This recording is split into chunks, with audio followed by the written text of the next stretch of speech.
আসসালামু আলাইকুম, কেমন আছেন সবাই? আশা করি ভালো আছেন। আল্লাহর রহমতে আমি অনেক ভালো আছি। আজকের ব্লগটা শুরু করেছি দুপুর থেকে।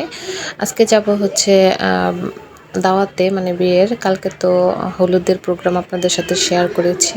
আর অনেক রাত্রে বাসায় এসেছি, এজন্য আর কি উঠতে উঠতে অনেক লেট হয়ে গেছে। এখন আবার রেডি হব, সবাই মিলে একসঙ্গে বিয়ে বাড়িতে দাওয়াতে যাব। এদিকে আমার টুনটুনি রেডি হয়ে গেছে, আর এদিকে হুমায়রাও রেডি হচ্ছে, মানে বাড়ির সবাই একটু একটু করে রেডি হচ্ছে। আর আমিও রেডি হচ্ছি।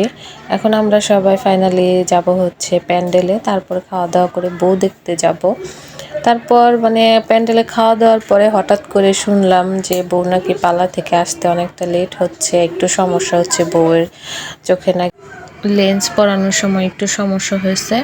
এই বিষয়টা নাকি আর কি একটু সিরিয়াস হয়ে গেছে। তারপর হাসপাতাল নেওয়া হয়েছিল, হাসপাতাল থেকে ফুল রেস্টে দিছে, ওইভাবে সাজুগুজু করতে পারে নাই। এইদিকে বড় চলে আসছে বউকে নিতে। বরকেও মাশাআল্লাহ অনেক সুন্দর লাগছে। সবাই সবাই আর কি বরকে বরণ করে এখন গেটের বিষয়টা আর কি দেখবে। আর এদিকে হচ্ছে বউ ফুল রেস্টে আছে, কারণ বউর চোখে ইনফেকশন হয়ে গেছে।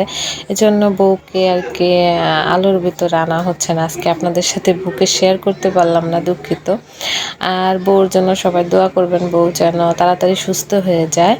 আর এই জন্য আর কি এই ব্যাপারটা নিয়ে বাড়ির সবাই অনেক আপসেট আছে যে বিয়ে, এরকম একটা বিয়ের মধ্যে একটু সাজুগুজু করবে, কিন্তু আজকে বউ এরকম আর কি। সবাই বউর জন্য দোয়া করবেন, বউ যেন তাড়াতাড়ি সুস্থ হয়ে যায়। আর আজকের ব্লগটা কেমন লাগলো অবশ্যই কমেন্ট করে জানাবেন। ভালো লেগে থাকলে লাইক কমেন্ট শেয়ার করে দিবেন, আর সাবস্ক্রাইব করবেন, ফলো করবেন। আসসালামু আলাইকুম।